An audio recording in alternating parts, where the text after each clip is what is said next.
사도행전 4장 23절에서 31절 말씀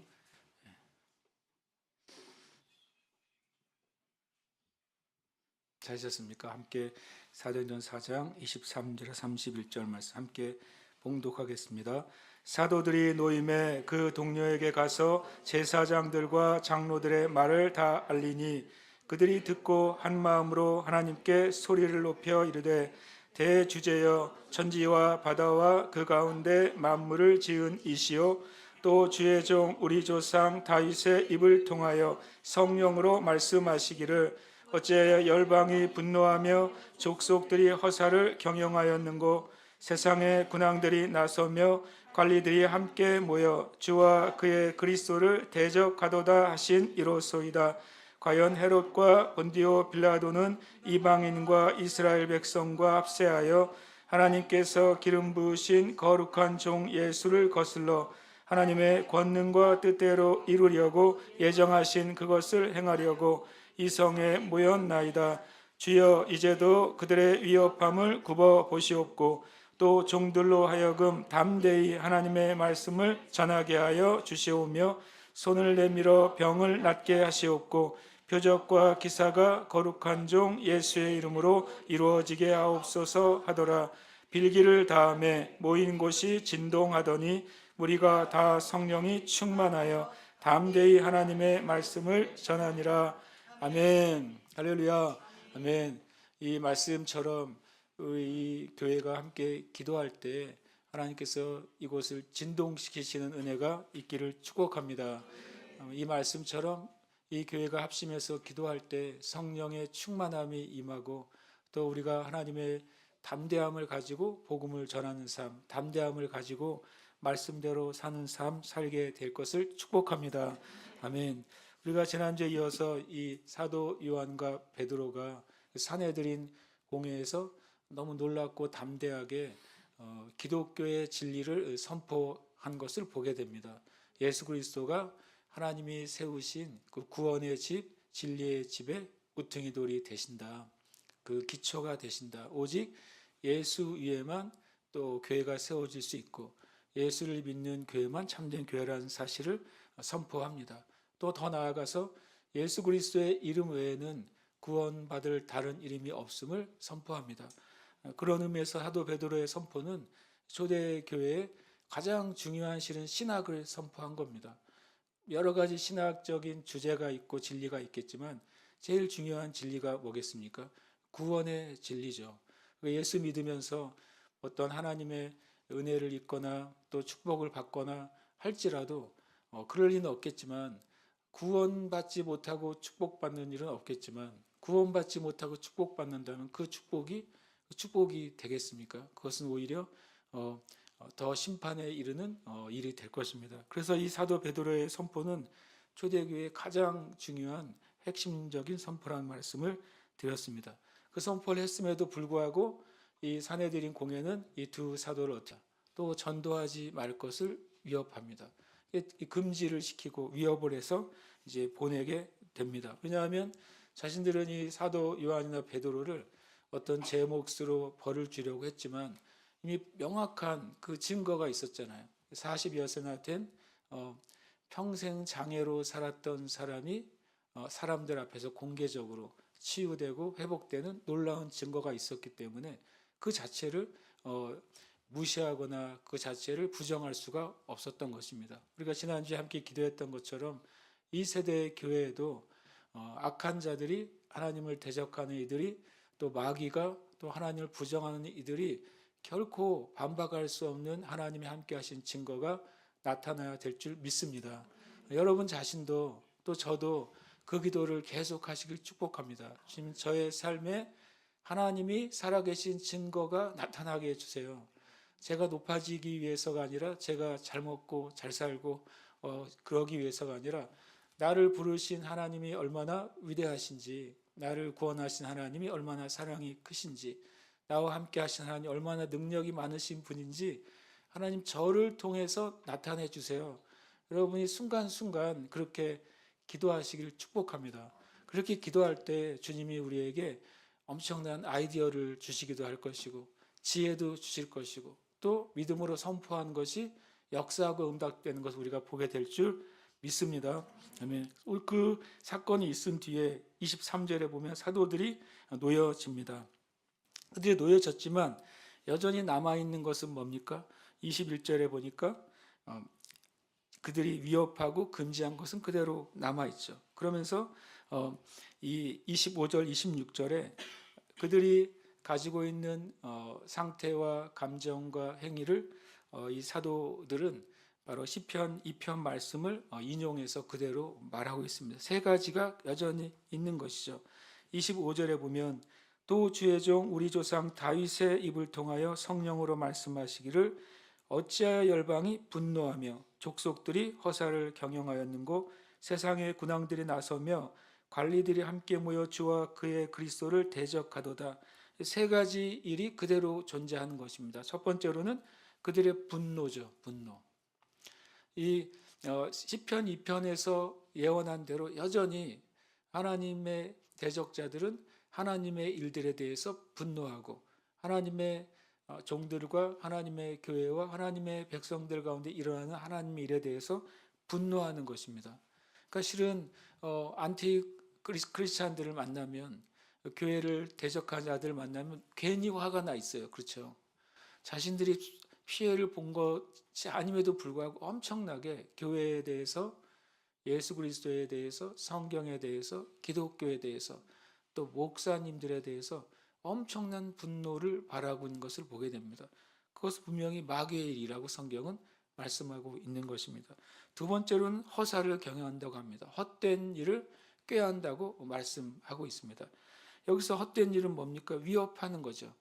위협하면 사도 베드로나 요한이나 다른 그리스도인들이 용기를 잃어버리고 마음이 쪼그라들어가지고 말씀을 전하지 못하겠지, 또는 기독교회가 오히려 성장하지 못할 거라고 하는 것이죠. 그것이 결국에는 헛된 경영이지만 세상은 끊임없이 마귀가 이 교회를 향해서 거짓 것들을 계속 꾸미고 교회의 역사를, 교회의 예배를, 또 교회의 선교를 막으려고 경영하고 있는 것입니다. 그리고 세 번째, 이들이 돌아왔지만 그러나 여전히 동일하게 남아있는 것은 뭡니까?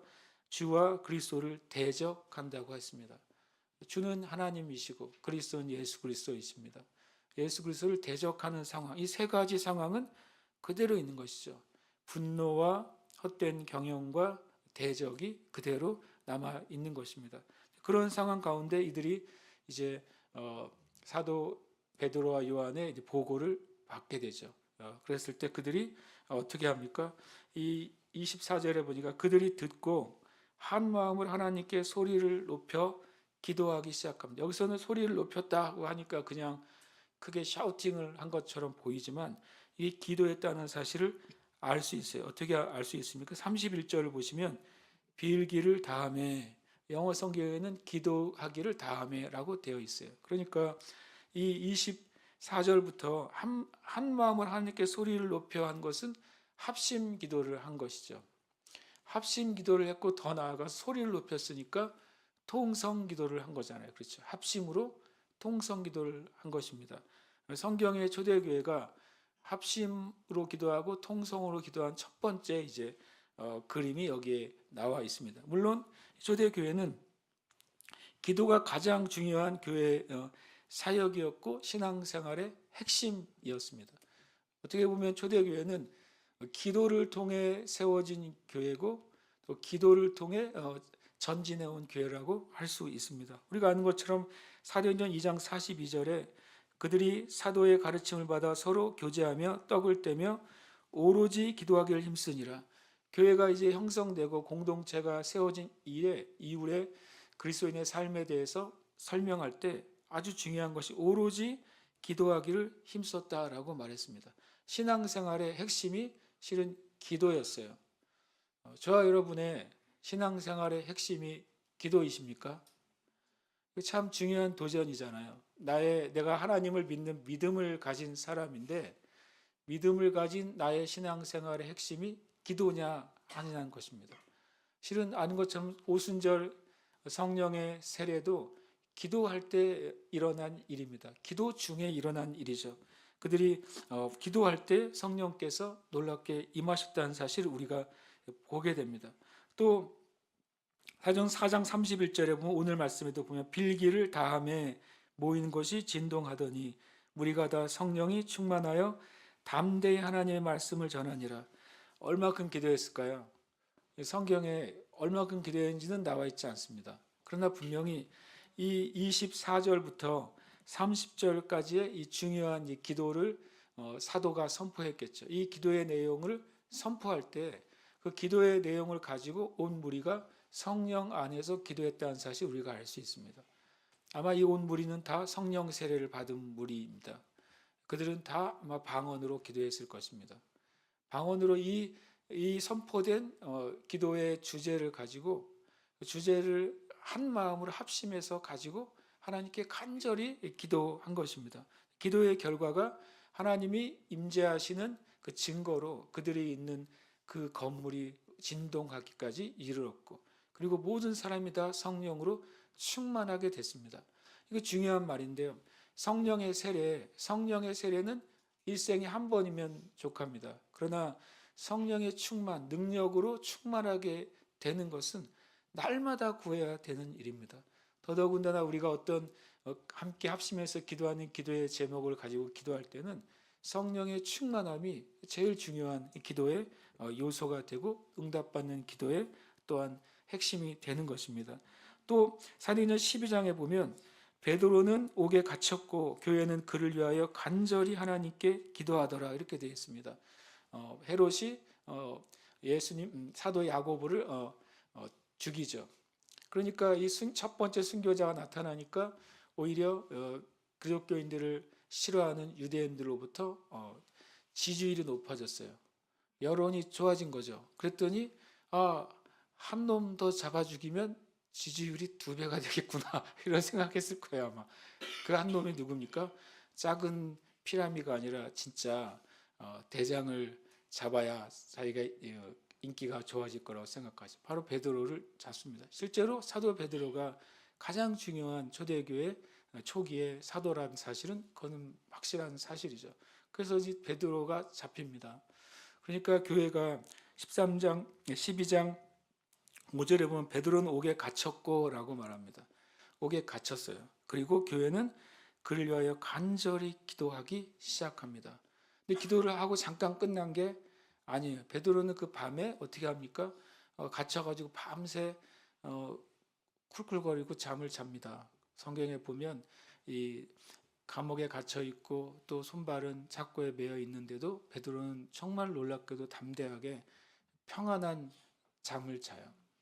그럴 때 사도행전 12장 12절에 보면 이제 사도 베드로가 자는 중에 주님 천사가 임하죠. 그리고 허리를 발로 쳐서 깨워서 이제 모든 문들이 열리게 되고, 그리고 정말 초유의 사건이잖아요. 지키는 사람들은 그대로 있는데 베드로는 문을 열고 나오는 놀라운 일이잖아요. 앞에 베드로가 지나가도 졸고 있었는지 아니면 눈이 가려졌는지 보지 못한 거예요. 놀라운 초자연적인 일이죠. 그런 일들이 구약에도 있었죠. 롯이 구원을 받을 때 그 두 천사가 무리들의 악한 물에 눈을 가립니다. 그래서 문을 찾지 못하게 하죠. 두 천사가 이들을 데리고 옮길 때에도 그들을 터치하지 못하게 하시죠. 구약과 신약에 동일하게 이런 역사가 있었던 것이고, 또 그것은 둘 다 놀랍게도 천사의 활동이었던 거죠. 구약에 천사의 활동이 있었던 것처럼 신약에도 천사의 활동이 있는 줄 믿습니다. 분명히 성경은 모든 구원받는 자들에게 보내심을 받은 돕는 영이 천사들이라고 말했습니다. 여러분 구원받은 그리스도인들이십니까? 그러면 여러분의 삶 가운데도 하나님이 보내신 돕는 천사가 있는 줄 믿습니다. 우리가 천사를 종처럼 부릴 수 있는 것도 아니요. 천사에게 기도하고 구해서 뭔가를 나타나는 것이 아니라 우리가 믿음으로 살아갈 때 천사는 우리를 도울 수 있게 되는 것입니다. 우리가 믿음으로 행할 때 천사가 우리를 도울 수 있게 되는 것입니다. 그러나 우리가 두려워하고 믿음에서 벗어날 때 천사가 우리를 도울 수 없게 되는 것입니다. 마찬가지로 우리가 믿음으로 행할 때 오히려 마귀는 우리의 삶 가운데 틈을 찾을 수 없습니다. 그러나 우리가 믿음을 잃어버릴 때, 죄 가운데, 유혹 가운데 타협할 때 마귀는 우리의 삶 가운데 틈을 노리고 들어올 수 있어요. 그러니까 천사와 이 사단은, 귀신은 반대인 것입니다. 우리의 상황에 반대로 역사하는 것입니다. 우리가 믿음으로 서 있을 때 마귀가 틈을 노리는 것은 막게 되고 천사의 도움이 임하게 되는 줄 믿습니다. 그래서 우리의 삶 가운데 하나님이 나를 돕는 천사를 보내셨구나, 이 사실을 믿는 것입니다. 우리가 보이지 않는 하나님도 믿잖아요. 사도 요한이 말합니다. 너희는 예수를 보지 못하였으나 사랑하는도다.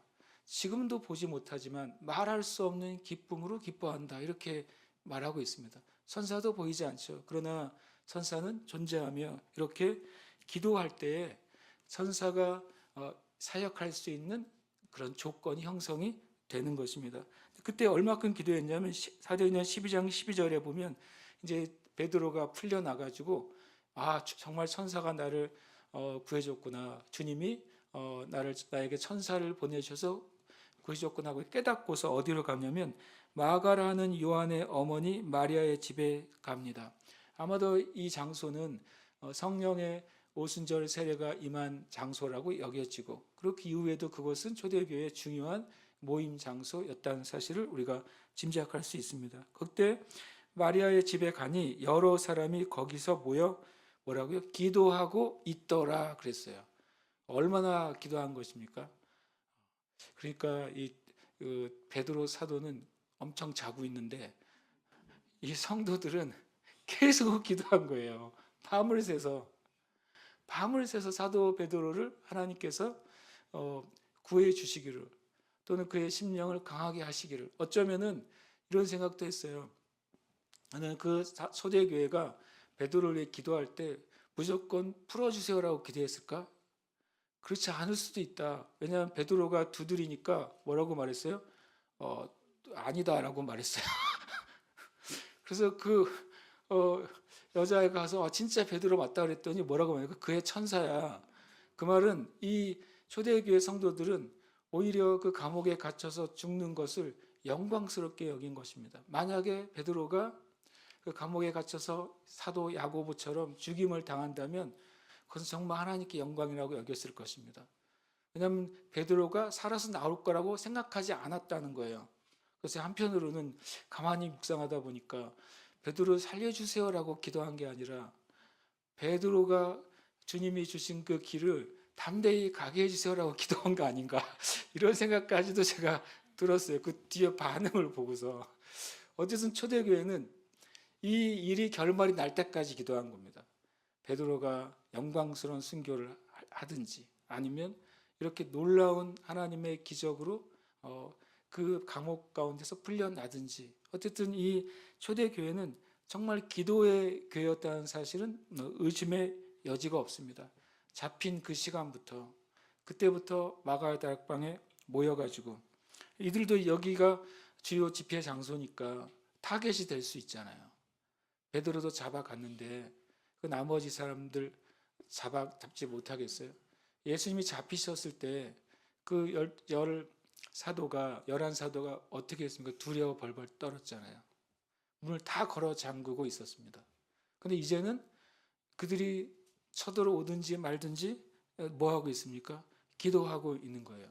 대단한 변화죠. 그 무리가 성령 받고 나니까 베드로는 잡혀가도 흩어진 게 아니라 매일 모여서 기도하는 그 장소에서 그냥 베드로가 편하게 찾아가잖아요. 어디 모였는지 아니까. 그 장소에서 밤새서 기도하고 있는 교회, 이것이 초대 교회였던 것입니다. 그럴 때 하나님의 놀라운 역사를 보게 됐던 것입니다. 저는 초대 교회가 부흥하는 중요한 원인 중에 하나가 개인적인 기도 생활과 모여서 합심해서 하는 기도 생활이라고 생각합니다. 사도 베드로와 요한이 기적을 행한 것이 뭐였습니까? 그 개인적인 기도 생활이었잖아요. 그래서 제9시 기도 시간에 자신들이 정해놓은 기도 시간, 그때 성전에 올라가서 기도하러 올라가는 중에 성전 미문에 앉아있는 40년이나 된 장애를 가진 실은 거지죠. 그를 보게 되고 그를 일으켜 세우고 구원합니다. 그러니까 개인적인 경건의 기도 시간이 너무 중요한 것입니다.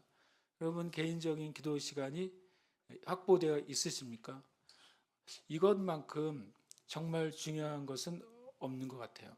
우리 그리스도인의 삶 가운데 개인적인 나의 기도의 시간이 확보되어 있는 신앙인과 개인적인 기도 시간이 확보되지 못하는 신앙인은 분명히 영적인 생명력과 능력이 분명히 다를 것입니다.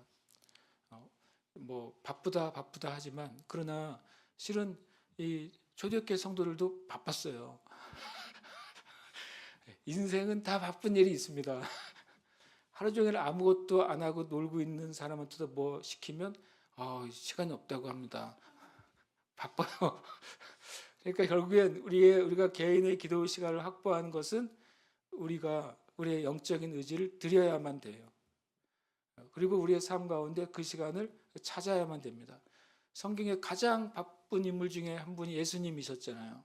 예수님과 그 제자들은 예수님의 공생의 기간 동안에 밥 먹을 겨를도 없었다라고 말씀하시잖아요.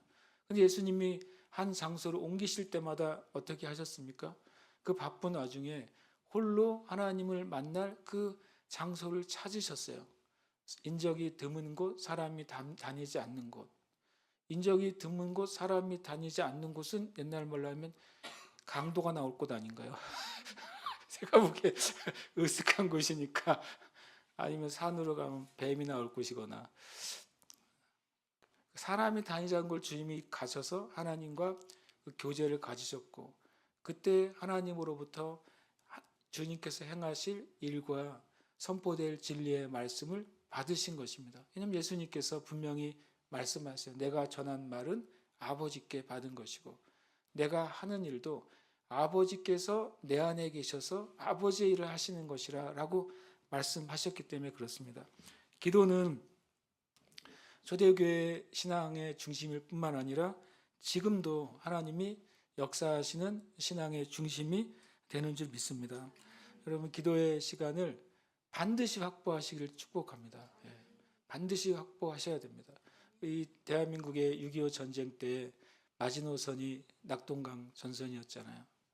그거 지켜내는 동안 하나님께서 기도하게 하시고 그거 지켜내는 동안 인천 상륙작전이 일어났잖아요. 그러니까 우리가 지켜내야 될 신앙의 마지노선이 있어야 돼요. 내가 이것도 못하고 저것도 못하고 혹 어떤 일이 있어 이제 내가 정말 어쩔 수 없이 예배를 못 나오는 어떤 사건이 벌어지더라도 우리가 지켜야 될 신앙의 마지노선이 있는데 그것은 우리의 기도 생활이어야 되는 줄 믿습니다. 기도 생활을 생명처럼 지키시길 축복합니다. 그래서 제일 좋은 건 하루에 1시간 이상 기도하기.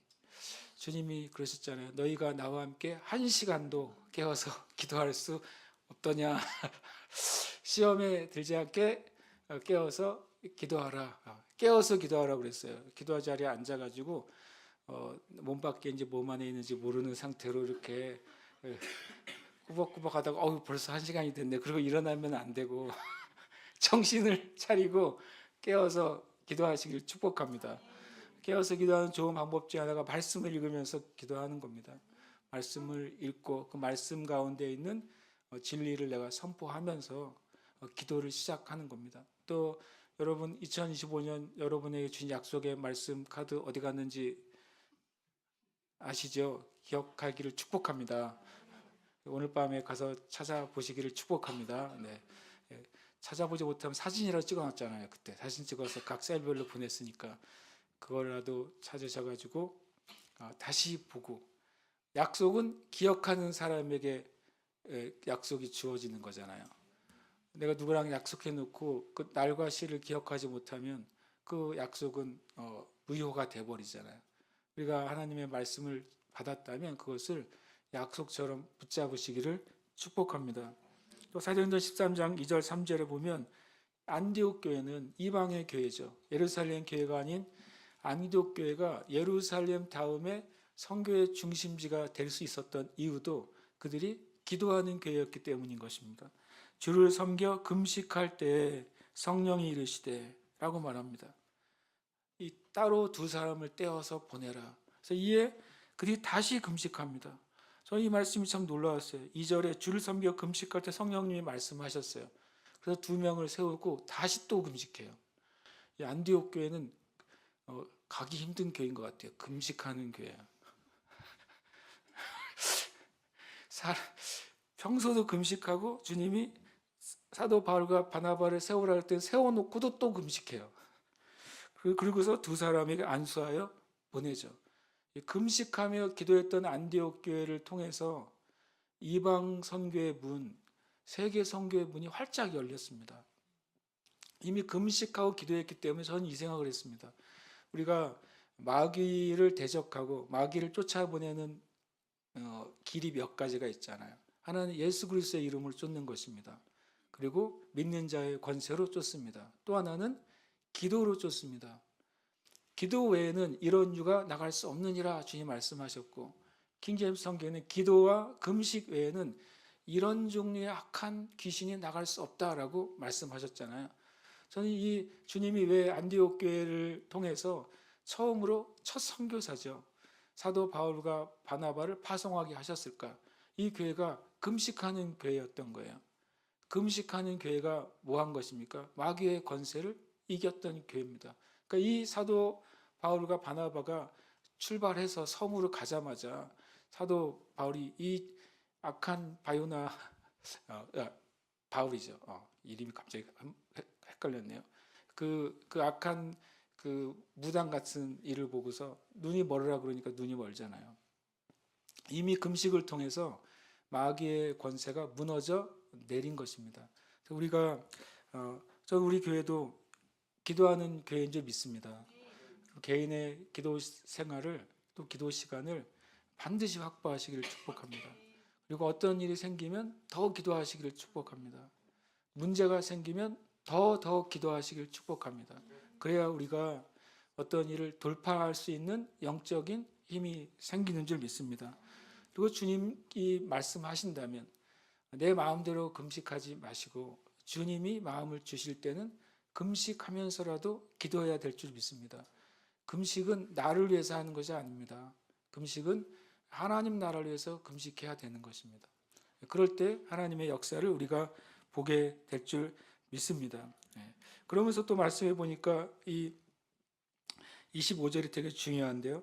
또 주의 종 우리 조상 다윗의 입을 통하여 성령으로 말씀하시기를 이라고 말하고 있습니다. 하나님께서 예언을 주시는 영적인 과정이죠. 주께서 위에 24절에 나와 있는 대주제, 하나님을 대주제라고 말합니다. 대주제는 바로 권능과 또 능력이 완전한 분을 대주제라고 합니다. 하나님은 완전한 권능을 가지고 계신 분인 줄 믿습니다. 하나님은 가장 큰 권세를 가지고 계신 분인 줄 믿습니다. 그러니까 그분이 말씀하시는 것입니다. 그분이 하나님의 종인 다윗을 통해 말씀하시고 다윗은 그것을 성령 안에서 시편 2편으로 풀어냈습니다. 이렇게 이 세대에도 하나님께서는 하나님의 종들, 하나님께 온전히 순복된 이들을 통해서 하나님이 성령으로 말씀하시는 줄 믿습니다. 근데 그 말씀은 성취되고 역사하는 것입니다. 그때 성령으로 말씀하시면서 뭐라고 말하면 27절에 이 말씀을 가지고 말하기 시작합니다. 과연 헤롯과 본디오 빌라도는 이방인과 이스라엘 백성과 합세하여 하나님께서 기름 부으신 거룩한 종 예수를 거슬러 하나님의 권능과 뜻대로 이루려고 예정하신 것을 행하려고 이 성에 모였나이다. 그러니까 실은 신기하게도 헤롯과 빌라도는 서로 정치적으로는 원수 관계잖아요. 딱 그때 둘이 모여 있었어요. 예루살렘에. 서로 이제 만나면 껄끄러운 관계인데 묘하게 예수님을 십자가에 못 박아 죽는 그때 헤롯과 빌라도가 예루살렘에 같이 머물고 있었고, 그것을 사도들은 뭐라고 표현하냐면 바로 하나님의 권능과 예정을 이루기 위해서 그들이 모였다라고 말합니다. 참 마귀는 예수님을 죽이기 위해서 그들을 모았지만 하나님은 그 악한 마귀의 일까지도 주님께서 사용하셔서 십자가와 부활의 놀라운 구원의 사건으로 바꾸신 것입니다. 그럼 우리의 삶 가운데 여러분 주변에 빌라도 같은 이가 있습니까? 여러분 주변에 헤롯 같은 사람이 있습니까? 그때 선포하세요. 28절을. 저들이 나를 어렵게 하고 힘들게 하는데 하나님의 권능과 뜻대로 이루려고 예정하신 것을 향하려고 이들이 모였구나. 이렇게 선포하세요. 왜냐하면 주님은 모든 것이 합력하여 선을 이루게 하시는 분인 줄 믿습니다. 우리가 그것을 고백해야 돼요. 우리의 삶이 내가 뜻하고 예상하고 그리고 또 좋아 보이는 대로 흘러가지 않는 것처럼 보일 때 우리는 믿음으로 선포해야 됩니다. 그 뜻대로 부르심을 받은 자, 하나님을 사랑하는 자에게는 모든 것이 합력과 선을 이루신다라는 말씀을 선포하시길 축복합니다. 이 모든 상황 가운데 하나님은 나에게 선을 이루신다. 왜냐하면 나는 하나님을 사랑하고 나 하나님의 뜻 안에서 부르심을 받은 하나님의 자녀요 백성이기 때문이다 라고 선포하시기를 축복합니다. 말씀은 읽고 선포하라고 주신 겁니다. 우리가 말씀을 계속 읽고 마음에 새기고 선포할 때 말씀이 역사하시는 은혜를 우리가 보게 될 것입니다. 그리고 또 29절에 주여 이제도라고 말합니다. 이제도.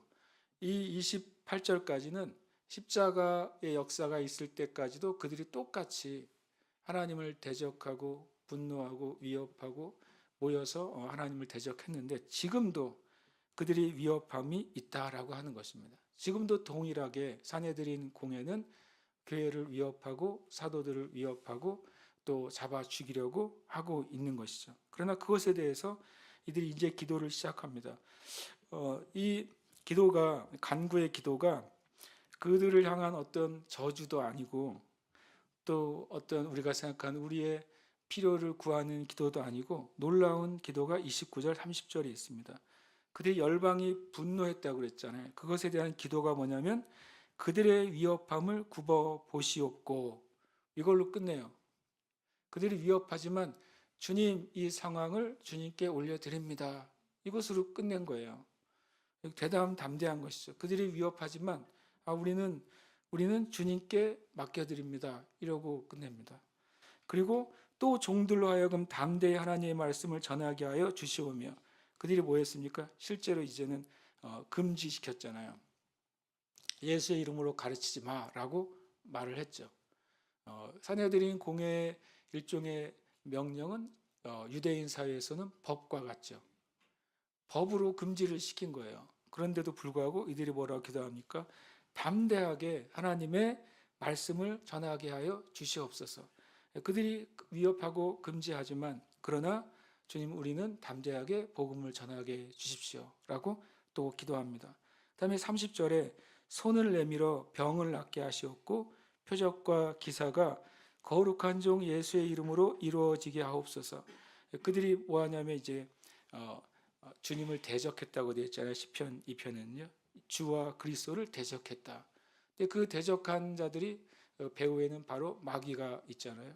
그 마귀에 대해서 마귀를 쫓는 게 뭡니까? 바로 치유와 표적과 기사인 줄 믿습니다. 마귀가 병들게 하고 마귀가 귀신 들리게 하고 마귀가 저주를 준 것을 표적과 치유와 기사로 물리치는 것입니다. 이것이 이들이 이 제자들과 교회에 했던 분노와 헛된 경영과 위협 그리고 주님을 대적하는 것들에 대해서 교회는 하나님께 맡겨드리고 담대히 복음을 전하게 달라고 기도하고 더 나아가서 예수님의 이름으로 치유와 표적과 기사가 나타나서 마귀의 모든 권세를 완전히 제하여 주시옵소서라고 기도한 것입니다. 저와 여러분도 신약의 교회 우리가 후배들이잖아요. 우리도 이 세대 가운데 이렇게 기도해야 될 줄 믿습니다. 주님 우리에게도 동일하게 아무것도 염려하지 말고 오직 모든 일에 너희 구할 것을 기도와 간구로 하나님께 올려드리라고 했어요. 감사함으로 올려드려라. 그럼 우리가 우리의 삶 가운데 믿음의 도전을 주는 모든 요소들, 내 믿음을 깎아내리고 그리고 하나님의 은혜가 나타나지 못하게 하는 많은 상황들에 대해서 주님께 맡겨드리시길 축복합니다. 이들은 이 왕들의 위협, 또 사내들인의 위협, 그 살인의 위협까지도 하나님께 맡겨드렸어요. 우리가 맡겨드리지 못할 일이 뭐가 있겠습니까? 그리고 그들이 가지고 있는 모든 위협과 금지에 대해서 담대함을 달라고 기도하고 하나님의 표적이 나타나게 달라고 기도했던 것입니다. 저와 여러분도 동일하게 그 기도 가운데 있으시기를 축복합니다.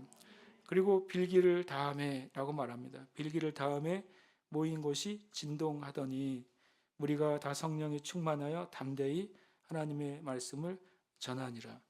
이 담대히 안에는 뭐가 있습니까? 죽음에 대한 두려움을 떨쳐버린 것입니다. 우리의 삶에서 담대히는 뭡니까? 실패에 대한 두려움을 떨쳐버리는 것이죠. 그리고 또 우리의 상황에 대한 염려를 떨쳐버리는 것입니다. 또 내 자신의 부족함이나 연약함에 대해서도 떨쳐버리는 것입니다. 왜냐하면 우리가 기도하는 대상은 이 대주제이십니다. 가장 큰 권능을 가지고 계시고 가장 큰 권위를 가지신 분이 나를 창조하시고 나를 구원하시고 나와 함께 하신 분인 줄 믿습니다. 그래서 우리가 이 믿음 안에서 기도해야 됩니다. 정말 우리가 기도할 것이 있다면 정말 큰 믿음을 달라고 우리는 기도해야 돼요. 그리고 성령으로 충만하게 향하게 달라고 우리는 기도해야 됩니다. 단순하잖아요. 이런 말은 엄청 깊은 신학적인 말도 아니고 특별한 계시적인 말도 아니에요. 그런데 실은 초대 교회가 하나님의 역사를 이루는 길이 바로 그거였어요. 기도하는 것이었고 성령으로 충만케 되는 것이었어요. 이 땅의 그리스도인들도 하나님이 각자에게 주신 그 인생의 삶 안에서 그 인생의 삶 안에서 하나님 주신 부르심의 그 소망 안에서 이기고 또 뛰어넘고 극복하고 승리하고 열매 맺으려면 성령 충만해야 됩니다. 성령 충만하기 위해서 우리는 기도해야 됩니다. 기도하는 교회가 이기는 것인 줄 믿습니다. 요즘 제가 이 나라를 위해서 기도할 때 그런 생각, 그런 마음을 주셨어요. 우리나라의 문제가 정치적인 문제냐, 사회 환경적인 문제냐, 아니면 이 나라에 있는 문제의 근본이 영적인 것으로부터 시작된 문제냐? 뭐겠습니까? 답은 영적인 것으로부터 시작된 문제잖아요. 만약에 이 나라에 있는 여러 가지 문제들, 정치적이고 사회적으로 분열돼 있고 교회도 분열돼 있고 사상적으로도 분열돼 있고 신학적으로도 분열돼 있잖아요. 이것이 만약에 사회적이고 물질적인 문제라면 교회는 사회운동에 참여해야죠. 교회는 밖에 나가야 되는 게 맞습니다. 그게 원인이라면. 그런데 성경에서 우리가 볼 때 이 나라에 있는 문제들의 원인이 영적인 것이라면 영적인 문제로부터 시작됐다면 성경은 그것을 어떻게 풀라고 말씀하십니까? 영적인 세계 안에서 풀어야죠. 영적인 세계 안에서 풀어내고 그리고 이 땅에 있는 그리스도인들이 각자의 삶에서 진리의 삶을 살아야 실제적인 실은 변화가 있는 거예요. 그래서 교회는 지금 이때 진짜 기도해야 될 때예요. 어떤 기도의 리스트가 아니라 하나님 앞에 엎드리는 기도를 해야 됩니다. 주님, 영적인 세계 안에 있는 것이 먼저 해결되도록.